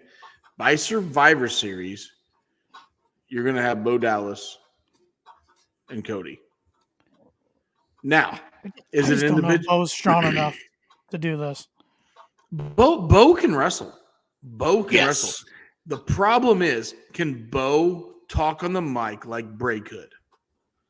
Not with that voice that we saw on Monday. That'll be the difference. We're here. It's like, what the? Well, but if you listen to it and you go back and you watch Bray Wyatt's documentary from Bo's angle, it's very close. The Bo we're used to seeing on TV's got that southern twang. Well, he's the Bo Leave. Yeah. And remember when B Team Bo needs a cough drop. Yeah. Yes. When B Team took on the Wyatts, Bo dressed as Bray and nailed Bray perfectly. Like, I would have thought Bray would have pre-recorded what Bo said. It was so close. I just know if this goes badly, the WWE Universe isn't going to forgive him because Bray's so beloved. Oh, absolutely. There's a lot of pressure on this to go good. And I don't know. How are they going to explain everything that happened last Monday? Or you build this up and you got 5 months to do this. The Bloodline versus the Wyatt Six in a traditional Survivor Series match. Yeah. Yeah. Yeah. But all right, so minus the Gable crap, if he doesn't come out with at least something on his head, stitches or something like it's taped together, WWE just might as well stop right then and there. And I will say that. But they did so well keeping everybody else kind of dark that it was a struggle to tell who was who, apart from Gable, which I don't know why they were going to focus on him if they're going to turn around and have him cleared in a match a week later. At least make it look like he's still halfway alive then, eyes open, like he's kind of trying to look around, and Uncle Howdy starts to move. He closes his eyes to pretend he's dead. Something, But I think we have Rowan not go after any titles. Okay. They better not have any of them go after any titles. No, but I'm saying if you do, you've got the new tag team in Dexter and Gacy. Yeah. There's let those two go after gold, if nothing else, eventually. I don't want to see anybody for the next 2-3 months even enter a title picture, unless it's we're here to dominate and take everything from everybody type of thing. Yeah. But I don't know. There's still rumor that there's one person missing. I know what you do. You go to Saudi with this whole group, have Goldberg come back and demolish them all for all the titles. Because that's what we did with the Fiend. We had Goldberg go over him in Saudi. Hey, Paul, did you invite Marco Stunt to the podcast? It did look like him there for a minute, didn't it? Sounds like him. Call on me. I get what you're saying, Tanner. I really do.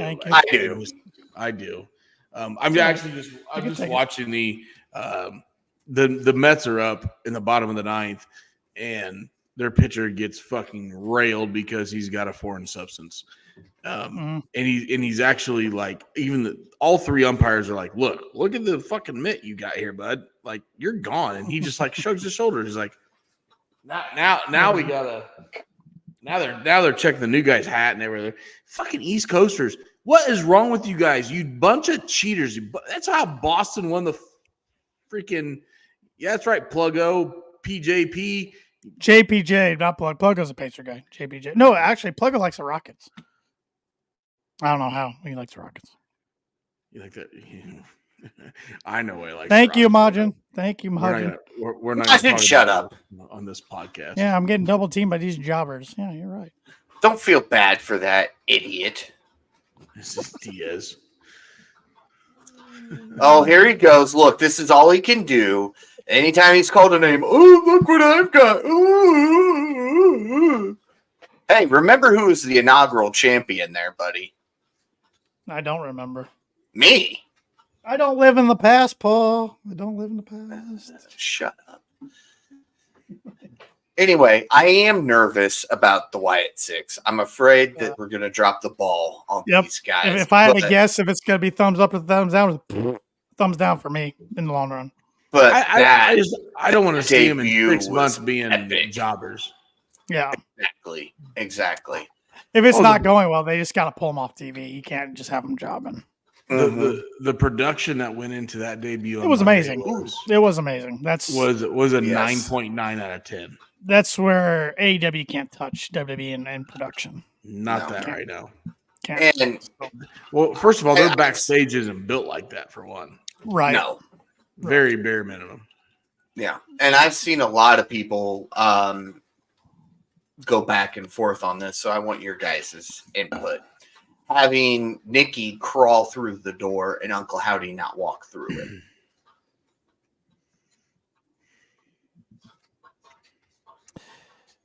I think it was fine because you don't want to do everything like Bray did.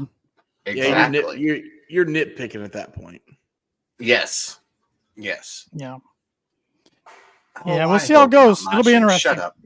It'll be interesting. Hey, guys, I'm guessing right now, every wrestling fan, every WWE fan, is going to pitch it or tune in to McAfee at noon tomorrow.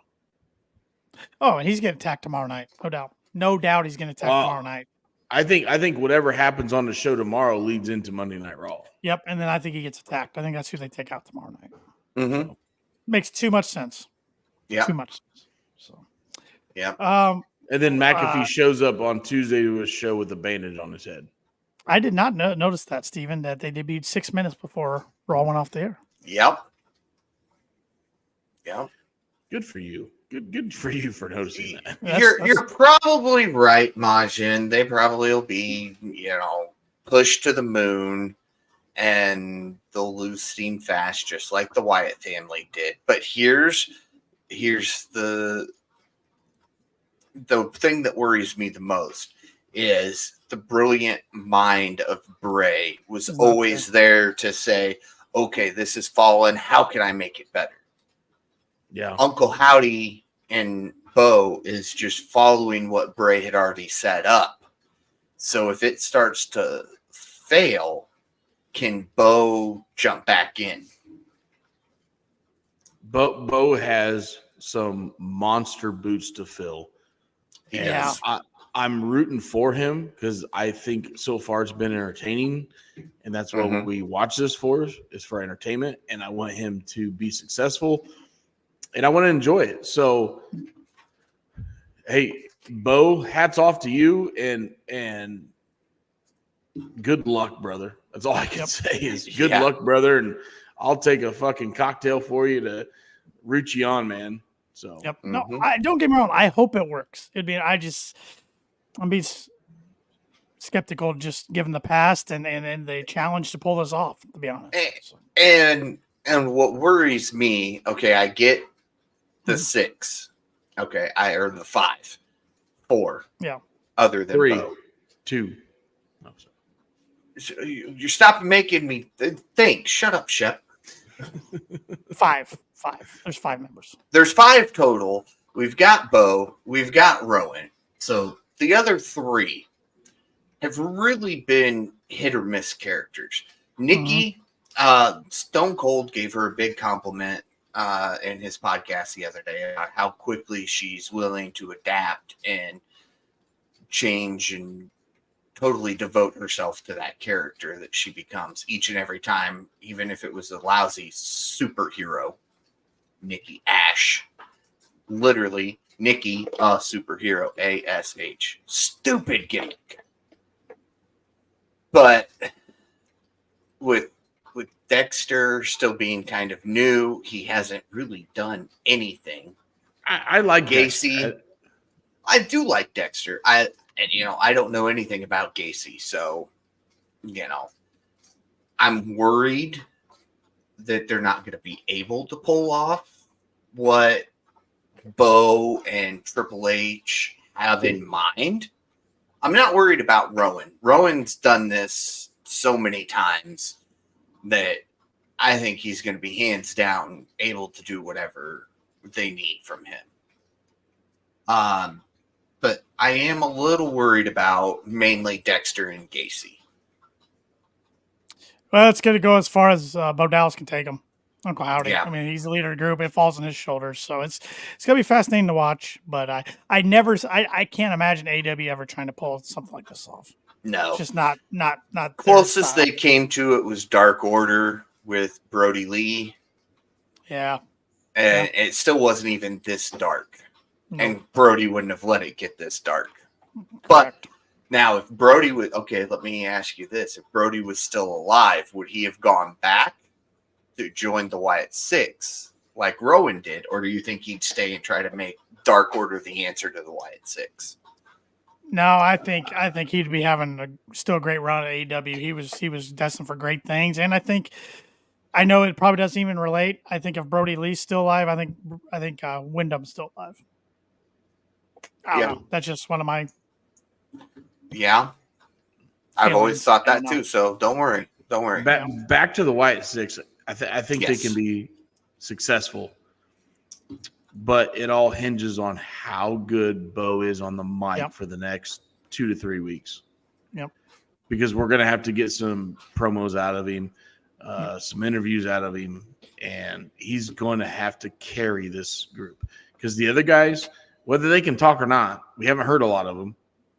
But that we don't need to hear them in this. We need to hear Bo. And when I say Bo, we need to hear Uncle Howdy. There you go. Right. Call him what he is. Shep, you know the answer to Majin's question? Because I don't. What? Which two movies did Kevin Nash had a cameo in that wasn't The Longest Yard? One of them was Punisher. I know Punisher because he was the Russian in Punisher that got the boiling water splashed in his face. Wasn't Kevin Nash on that stupid David Arquette one? NWO. I don't know if he. I don't think he was on Ready to Rumble. Ready to Rumble. I don't think Nash was in it. He wasn't in that one. Sting, Goldberg, DDP, a lot of other Booker T. I don't think he was in it though. Paul got Punisher right. Steve James said Rock of Ages and Magic Mike. I have no idea. I think he was in Magic Mike.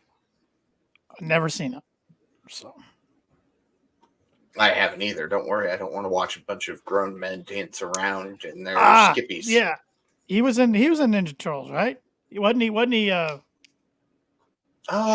Help me out, Paul. Shredder? He was Shredder?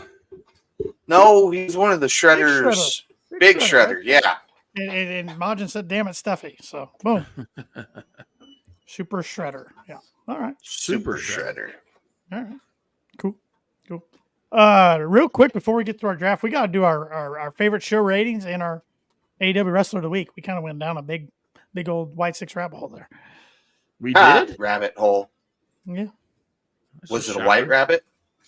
Sure. It's your fault, Paul. Yeah, Paul. Go ahead, Paul, with your rating, Paul. It's fine. I'll gladly go first. It's about damn time you let me go first. You get last. Oh, that was Shep who got last in our predictions last month. Yeah. Because the women suck my ass. No, thank you. Jesus. No, thanks. No, thank you. Anyway, Dynamite this week. It gets a 8.3 for me. Damn you. God damn it. I was skipping my rating. What did? That's what you. What Rampage did? No, Dynamite. Oh, you said Rampage. I was gonna say you motherfucker. Rampage gets an 8.3 for me. I was gonna say you're gonna get drug tested tomorrow if you gave Rampage an 8.3. I'm like, fuck. It did get an 8.3 out of 100. Okay. No, I'm kidding. That's still high, but whatever. It's okay. All right, okay. Wrestler of the Week. Let me guess, Leo Rush. Nah. Is my name Tanner? No, it's not. Roosh. I went with Roosh last week, so good pick. Good pick. I like it. I can't bitch about that one. I was hoping you give me some ammo where I could pick on you, but I can't do that one. No.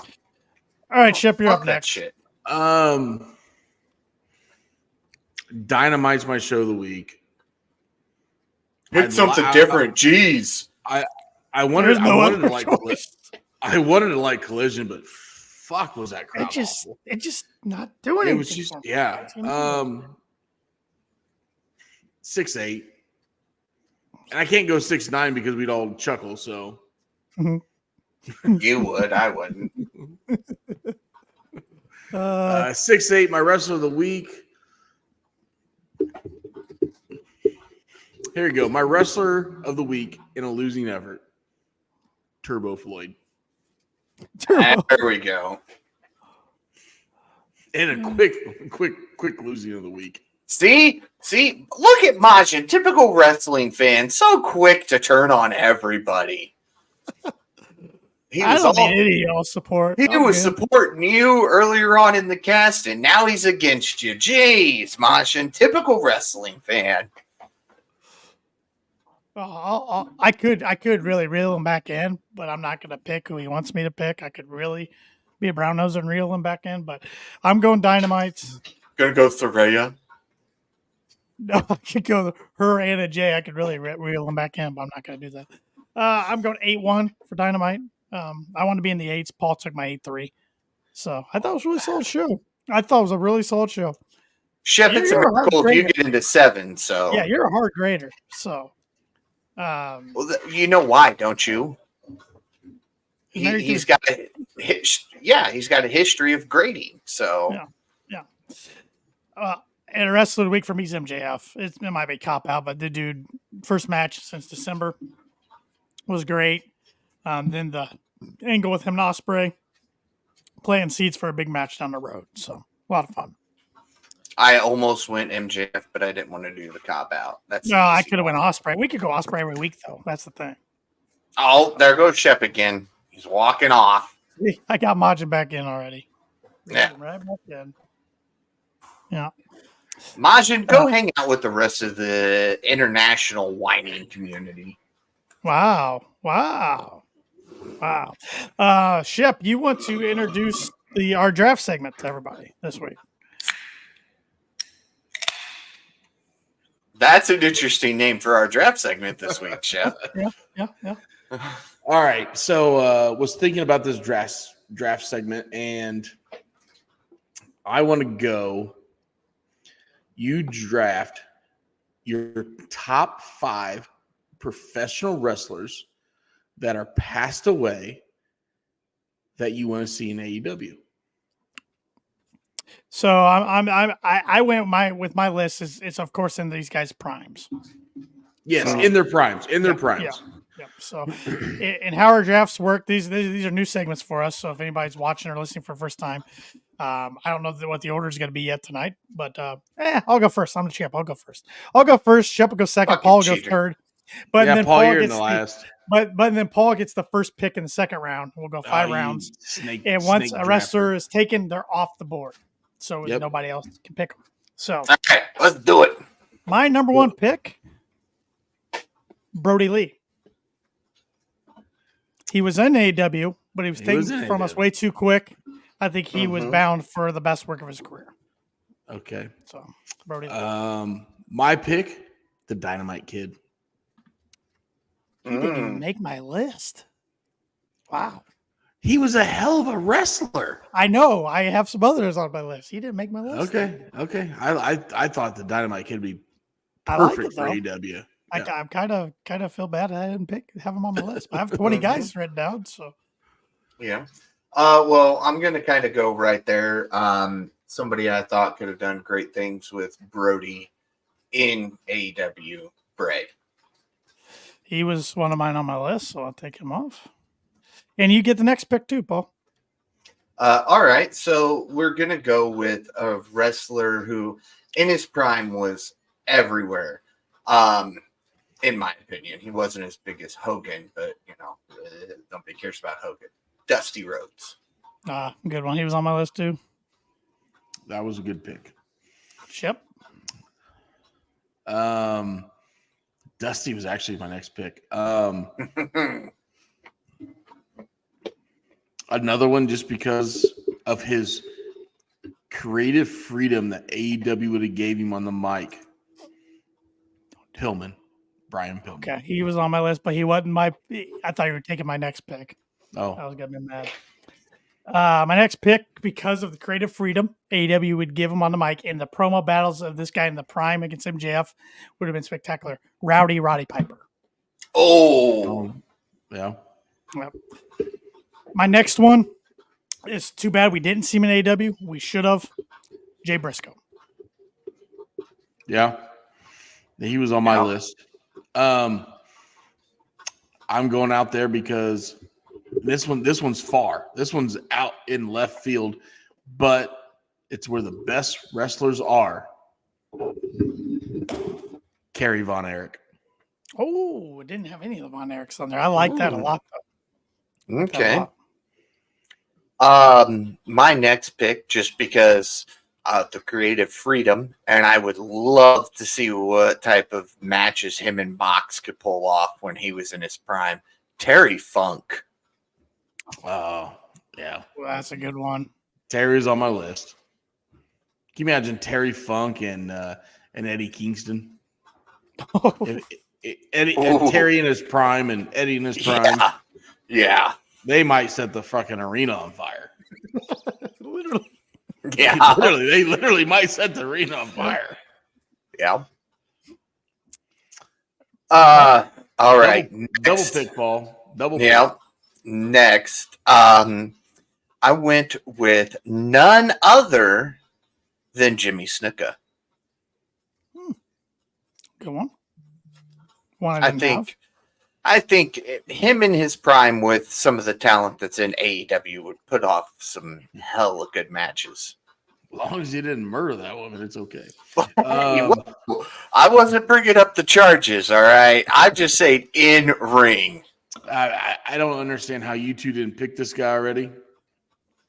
Owen Hart. Yep. He was coming up for me. Yep. I got to take him. Yep. All right. So my last two. Eddie Guerrero. Son of a... Can you imagine prime Eddie, prime Kenny Omega? Yeah. Yeah. My last one. Just because I was a big fan of him when I was a kid. Randy Savage. All right. Okay. So you said Eddie Guerrero. So my pick is Chris. No, man, I'm not. I'm fucking with you guys. Yeah. I saw. I've been reading the comments. So no. I could imagine with again creative freedom here. Could you imagine? We've seen Nick Gage on AEW. We've seen some lot of crazy shit. Could you imagine this guy, the gangster, New Jack? Oh. Yeah, that doesn't surprise me. Shep pulls the ECW original out. Yep. Yeah. All right. Last pick, Paul. Yeah, I had to think back a little bit because Owen was going to be my last one. Then I had a whole setup for him, asshole Shep. And then I changed gears real quick to everybody's favorite Latino heat, Eddie. And then Tanner had to go steal that. So I went back there a ways. Davey Boy Smith. I like it. He was have on my him list. and Owen team up, run a tag team. He was on my list. Yep.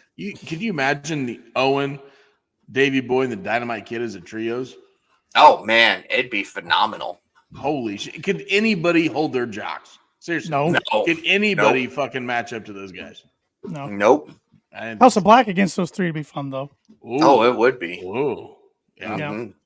Yeah. Some others I had written down, of course, didn't get chosen. Scott Hall, in his prime, especially his Razor.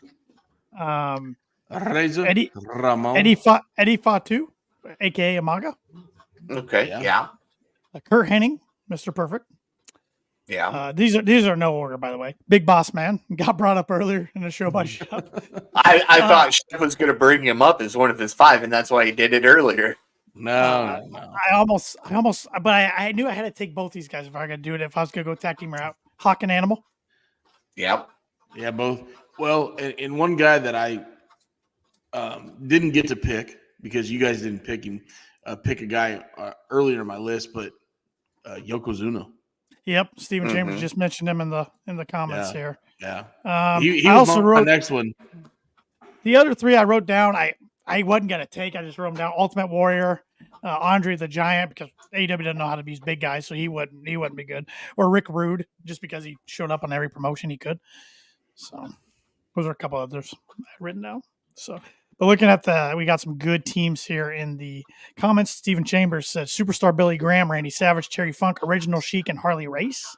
With honorable mentions of Bruno Sammartino, Iron Sheik, and Sherry Martel. Yeah. We didn't do any women. China could have been a good one. Stephen also Bam Bam Bigelow, Andre the Giant, Terry Gordy, Dr. Death, Steve Williams. Could you imagine China and Jade Cargill? In AEW. Oh my gosh. Yeah.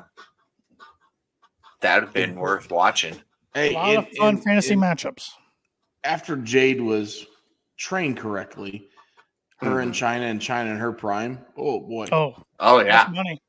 That'd be a great match. Great Yep. match. So, but fun draft, Shep. I really enjoyed that category. That made me think a lot when I was getting this list together. So I thought I had another one in mind, but I went with this one. I was hoping you guys didn't think it was too damn dark because we're talking about people that have passed. And I might keep this one in the back rears, down the road. But I also was going to go your top favorite territories, or try to include some of the territories. Just because me personally, in the last 6 months, I've read a book about the territories and I've watched some documentaries on them. So territories were fresh in my mind. So yeah, but I read a book. I did read a book. Fuck stain. had words and pages and shit in it. Wow. It's a miracle.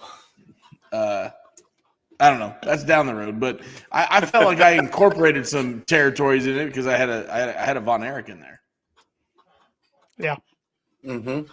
Yeah, I know that was great. That was a great one. I didn't even think about the Von Erichs. And quit being an asshole, Paul.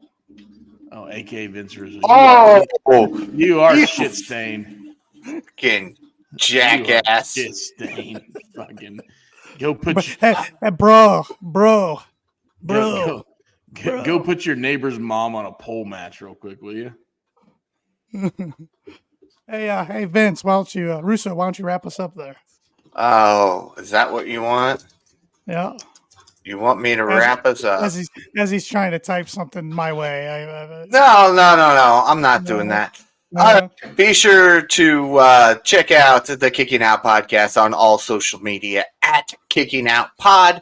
Be sure to check out kickingOutshop.com. It's your place to go for all of your KOP merchandise. You can support a great podcast and look fantastic doing so.